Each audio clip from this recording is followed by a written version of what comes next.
Hey guys, Ben Belack here. Should I say my tagline? The Beverly Hills Super Realtor. You are now officially bonded to me, Zach. This is the inaugural episode of To Live and Buy in Los Angeles. I'm so excited here to be joined by friend, colleague, older brother, sometimes my shrink, sometimes my rabbi, my golf teacher.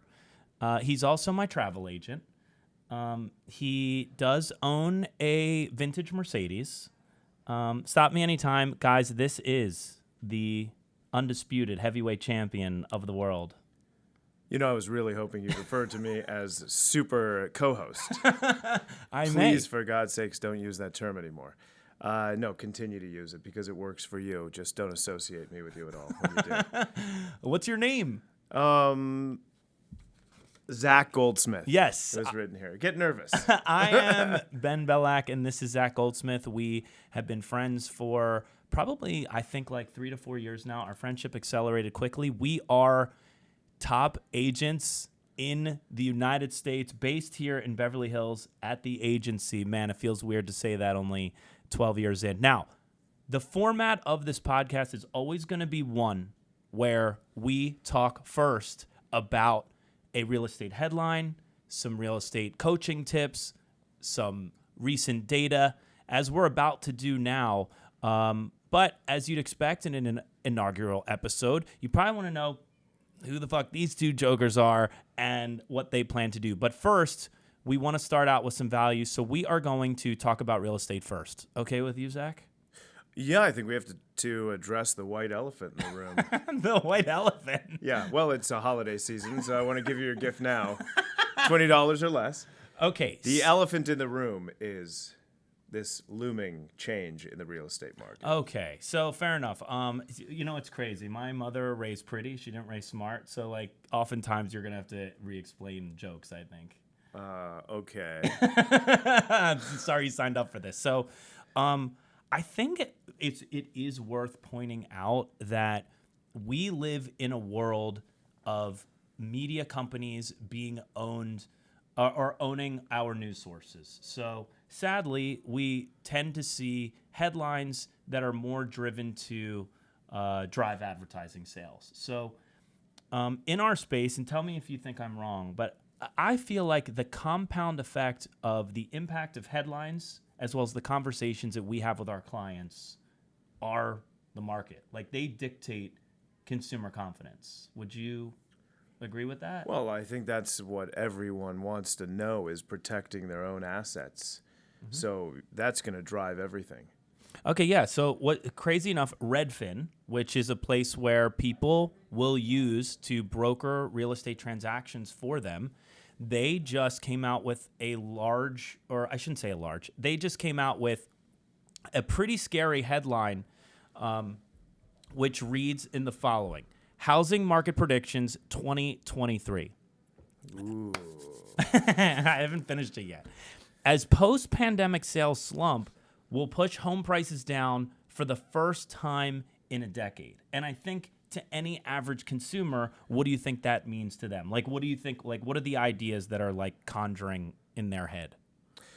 I got to be honest, if I'm a buyer, I'm getting excited. Okay. Because I've been priced out of the market for the last handful of years, especially this past year with interest rates in the 2s and 3s. That is not only historically low, it's historically insane. Mm-hmm. And that has really put people in an unfair advantage.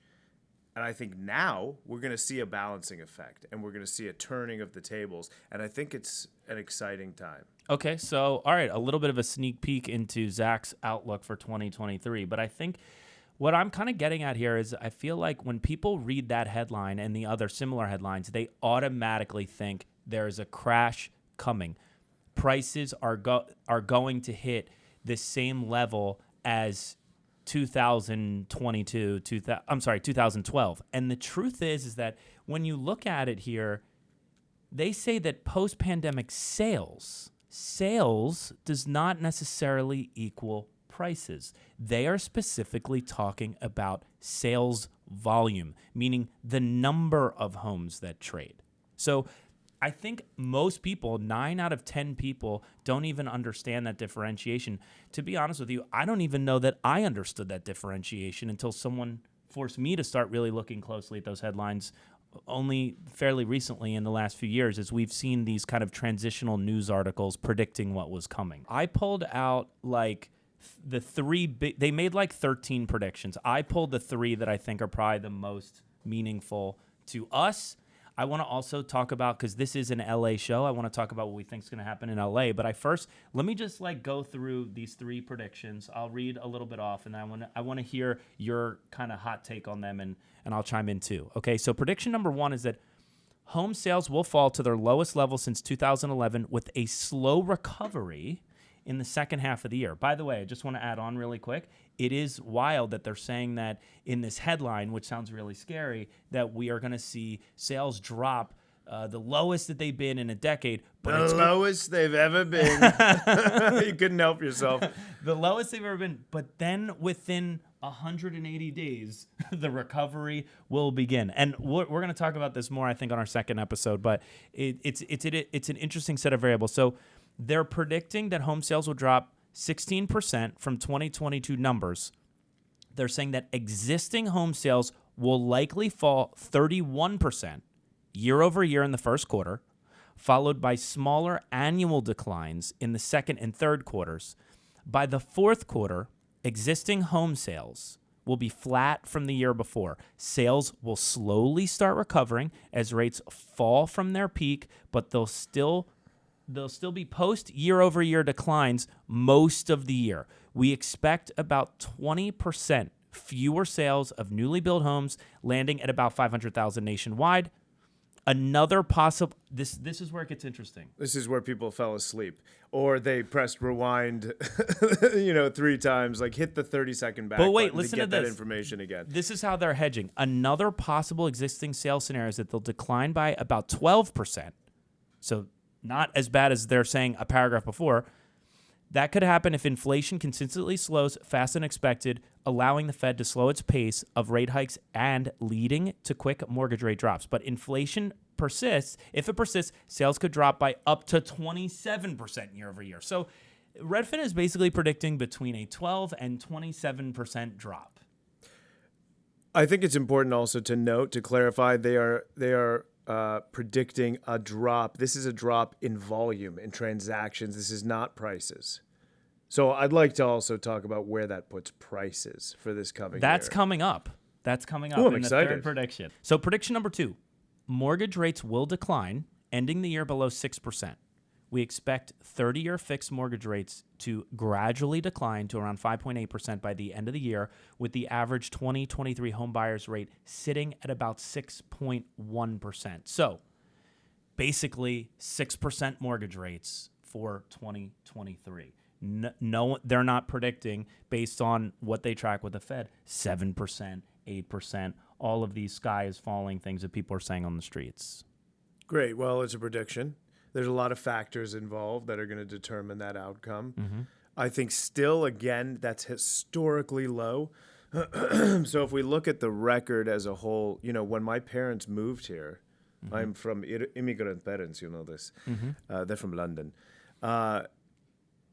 Rates at the end of the 70s mm-hmm. were in the 18s and 19s. And then historically, over the last 25 years, 30 plus years, 6 has been very low. Mm-hmm. 6 is a good rate. I think people are afraid because of these insane rates we've seen in the 2s and 3s, and I just don't think you can expect that anymore. And still buying, if you can get in the 5s and low 6s, is a good long-term rate. This is nothing to be afraid of. No. I'm with you on that. I just think that we've been at such a place where pricing has gone up so high that every dollar counts, particularly with people, what they're able to spend with affordability, and then also what the bank will approve you for. It just becomes so incredibly expensive nationwide, but in particular in Los Angeles, because we are not a vertical city. We don't have the condo inventory to offset like New York, San Francisco, Dallas, right, Chicago. So the question is, mm-hmm. when do prices fall as interest rates rise? Because historically, that's what happens. What's stopping that from happening now? A number of factors. the leading factor is probably low inventory, locked in interest rates. That the lock-in effect is a lot of people have rates now in the 2s and 3s. They want to move, but they're certainly not going to. Mm-hmm. So they're going to lock in. They're going to keep those rates. Inventory remains low. It'll be hard-pressed to see prices drop, in my opinion. This is one of my 11 opinions. I'm going to give 10 others. It'll be hard-pressed to see prices drop to what people expect for to have a buying frenzy, which I don't think there will be. Yeah, so by the way, that brings us to the next prediction, number 3, which is home prices will post their first year-over-year decline in a decade, but the U.S. will avoid a wave of foreclosures. We expect the median U.S. home sales price to drop by roughly 4%. I mean, is 4% even worth talking about, considering we've had double-digit year-over-year growth for the last 6 years in a row? I was going to say, who cares? People have seen 30% increases in value. I know, who cares about 4%? So they go, it's due to elevated rates and final sales prices starting to reflect homes that went under contract in late 2022. Prices would fall more if not for a lack of homes for sale.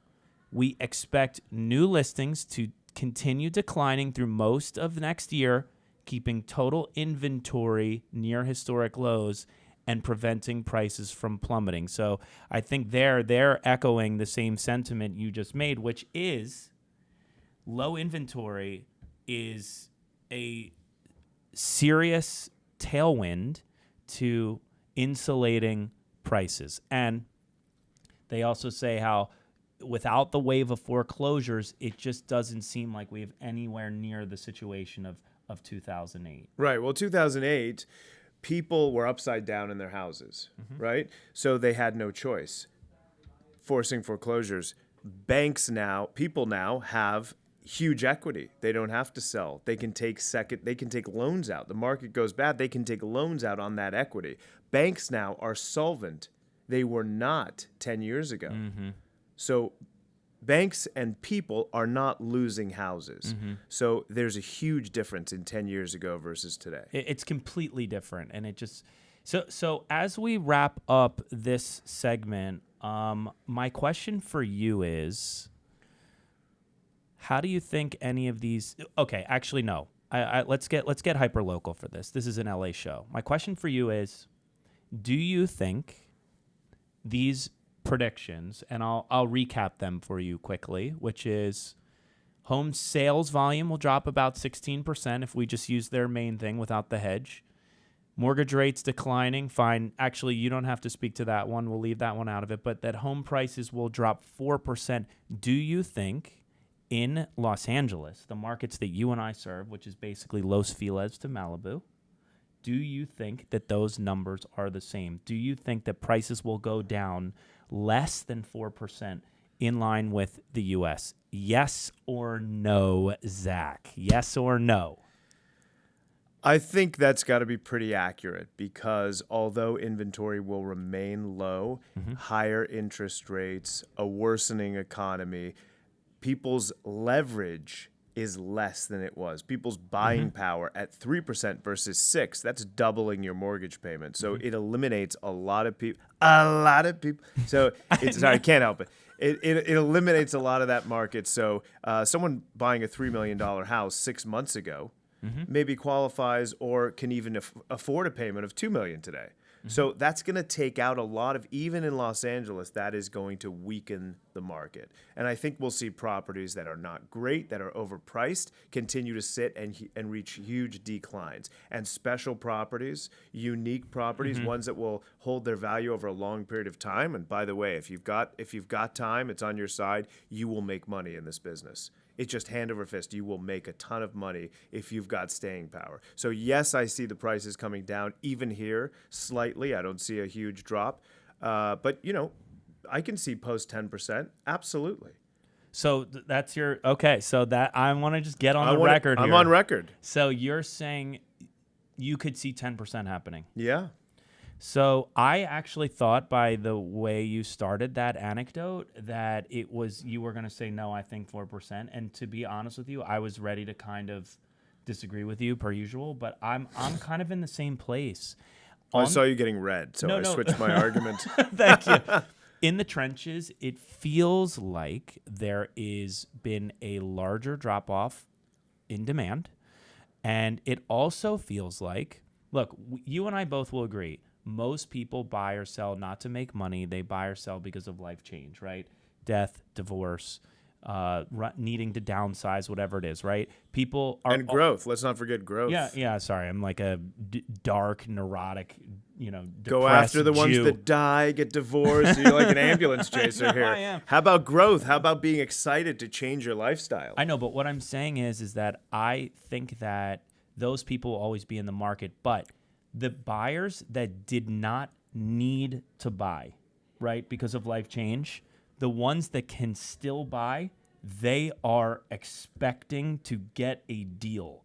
So they are not going to just write a blank check in these crazy multiples that we've been seeing. I think they're going to go, you know what? This is where it makes sense for me. And if it doesn't for you, I'm going to go find a seller where it does, because I've had the staying power and I have the financial capability to withstand these extra 2 or 3 points from where it was at the end of 2021.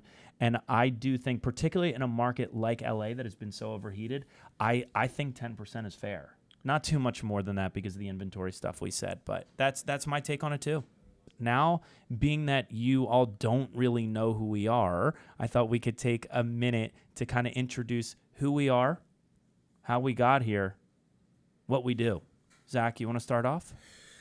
Well, I got here because you dragged me in. I was walking by the office and saw that silly jacket, made a comment, and you're like, what are you doing for the next half hour? Yeah, our actual co-host, Donald Trump, couldn't make it.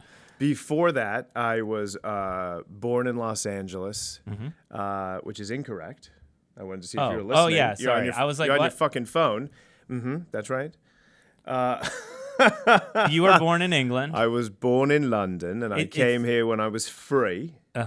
And raised in Los Angeles. This is, I feel like this is my city, right?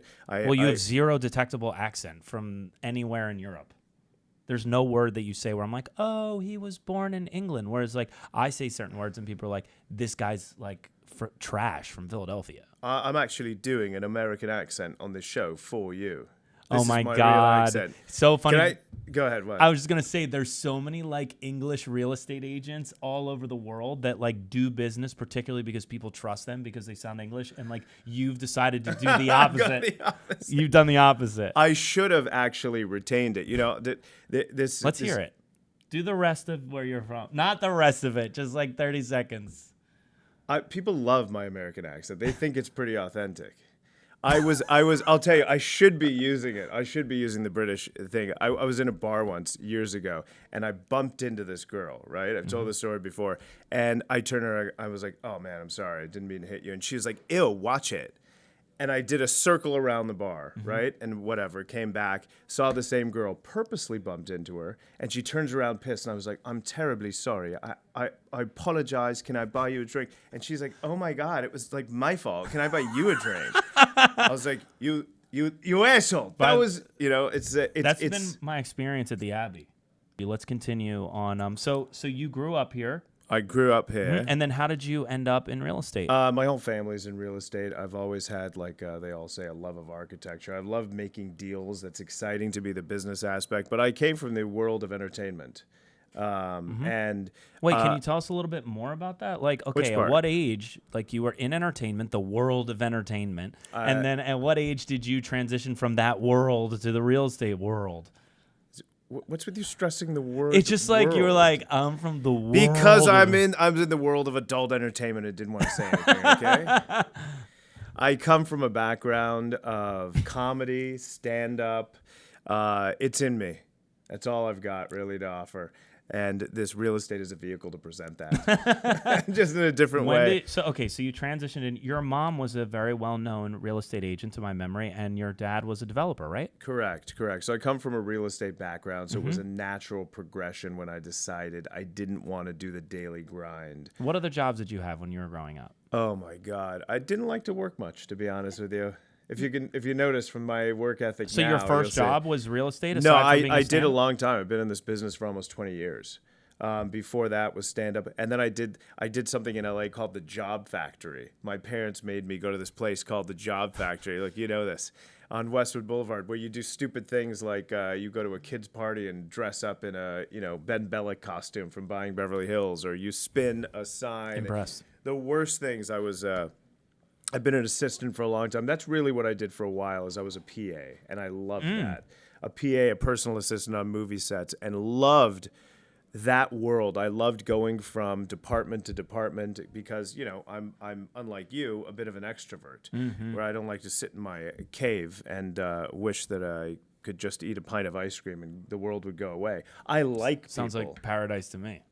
So I spent a lot of time doing that, and so this real estate, getting into this for me was a real natural progression and a way to express myself, be around people, different experiences all the time, and that's kind of what I love about this. I know, but business. you could have been a social worker. Why real estate? I don't care about people that much to help. For no money. Okay, so the Yeah. truth comes out. So I think I am a social worker who gets paid very well. It's, I mean, by the way, there are a lot of aspects of what we do that are similar to social workers. Like, we put people in new housing.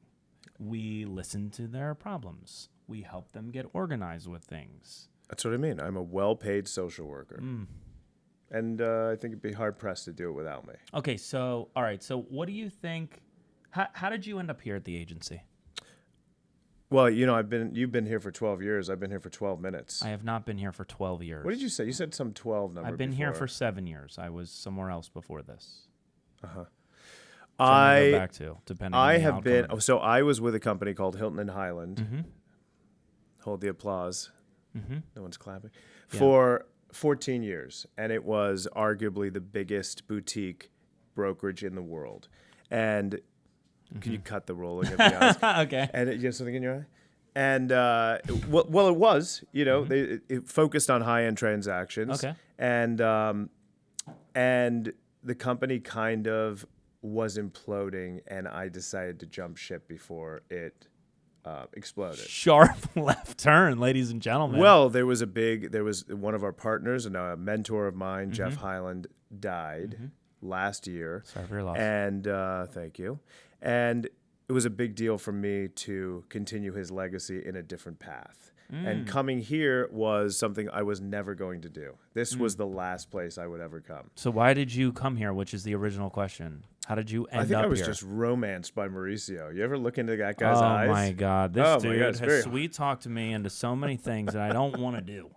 That's why I knew when I met with him. I almost- was like, I'm not going to do this. And then he's like, why are you looking down the whole time? Like, By the way, is your shoe untied? I'm so I can't look in your eyes. I'm so mesmerized by this guy. He comes into the office yesterday. You were in here. He's got a tattoo. I spent all last night looking at tattoos. I always loved Mo. I think this company does incredible things. When you're on the outside, people are haters because they see the growth. They get afraid. People don't face their own fears. Sure. And for me, I saw the ability to collaborate, to be myself more, to do more things that I feel freer and more comfortable doing here. This was an environment that breeds that. So it was as unnatural as it was, ended up being a completely natural progression. Dude, I'm really happy to hear that. Not just that, like, the company where I carry the flag and have my license is providing a platform for you, but also as your friend and now co-host, I'm happy that, like, you're having this, like, really big change going into 2023. So, Mazel Tov. Now, ask me a question. I was gonna hug you first because it was moving, but I meant what? it. Okay, so now that we've talked about, I've talked about myself. What do you think about me? I think that you should go back to Hilton and Highland. I think that we wrote Sorry, in- that was not the question. What? Tell me about you. I grew up in Philadelphia. I came out here also to pursue the world of entertainment. I was an actor for about 11 years in Los Angeles, pursuing that, like, with every cell in my body. I was also working in hospitality as a sommelier. And I just got to the point where I was like, I cannot keep working and waiting tables I want to sell things that are larger. And literally someone said to me, like, you should be in real estate. And I was like, anything to get out of here. You remember that guy, who that was? Was it Wolfgang Puck because he fired you from Spago? You know what? It wasn't him. You should be anywhere but here. It wasn't him. You took that as something different. It actually wasn't him because I single-handedly accounted for 25% of the annual wine sales alone, me personally. That's a strange stat to track. Someone told me, no, they wouldn't tell me, but someone told me that was one of the wine directors there. He was leaving to go work for Nancy Silverton, and he goes, they're really secretive about stuff here, but I think you should know. He like pulled me into this wine room, and he goes, you should know that you single-handedly account. Know. Yeah, and by the way, I'm glad he told me because it was important for me to understand that I needed to start exploiting some of my strengths in service to my advantage and not just helping Wolfgang Puck buy another helicopter that year. Right. I'm glad you're in real estate too, mainly because you're one of the guys I hated at the restaurants when I'm like, what wine goes well with this? Well, monsieur, there's no other choice but this. I was like, that's at the top of the list cost-wise. Is that a Philly accent you just said? Yeah. Aren't you from Philly? Yeah. Yeah, that was accurate. It's pretty accurate. You want a Nozell cheesesteak? So funny enough, someone told me you need to find a mentor. Be heat-seeking to a mentor, not the company. I found my mentor. I worked with a mentor for like 3.5 years. We started at Keller, and then we ended up at Telus, where we worked for like 2 years to the month, which ultimately sold to Douglas Elliman. And then we came to the agency together. 9 months into that, I decided to go out on my own. And I've been here ever since. And, it's so crazy. When I was an actor, all I really wanted was my name in Variety, because you know what that means, right? You're in the game. And it never happened. But as a real estate agent, it's happened more times than I can count, probably. 3. That's funny. And they named me one year, like, they just gave me some recognition. I don't need to repeat, but like, it was so cool and so crazy. And then also trying to get on TV, and then for this Buying Beverly Hills thing to come around and then to end up on that platform. It's just so crazy how life is and how things kind of circle back or I should say come full circle. So it is crazy, but I think you're a great example of someone who has worked the circle. You've worked it to come in that direction. It hasn't just happened. You've worked hard like you do in everything, and it's come full circle in a different way. Thanks, man. So I think that we're probably going to wrap up our first episode here. Zach, where can people find you on the internet? Aside from yeah, I already told you. Jewish hot Adult guy Friend calendars. Finder is I don't know if they've taken that down, but you can search for it. I'd love to see people search Zach Goldsmith on there. It's like just put in Jew. See a lot of good stuff. You can find me at Zach Goldsmith 24 on Instagram, and you can find me plastered all over his Super Realtor site. How did you get the Super Realtor title, and can we get rid of it? We can get rid of it, and we'll talk about that on a forthcoming episode. It's a long story. You can find me basically by Googling Ben Belack on YouTube, Ben Belack, living in Los Angeles, on Instagram, Ben Belack, Belack. We are so excited. We have so much planned for you. This is going to be a real estate show. It's going to be an LA show. We're going to bring you some really cool guests and thought leaders, not just in our space, but hopefully in hospitality. I hope in golf, if you'll allow it. And thank you so much for tuning in to our inaugural episode. Wow, slow build. This is exciting. And it's going to get more exciting. It is going to get fun. It's going to feel like Shabbat any second now. But this is to live and buy in Los Angeles. I'm Ben Belack, and this is Tupac Shakur. Oh, that was the song. Zach Goldsmith, thanks for joining us.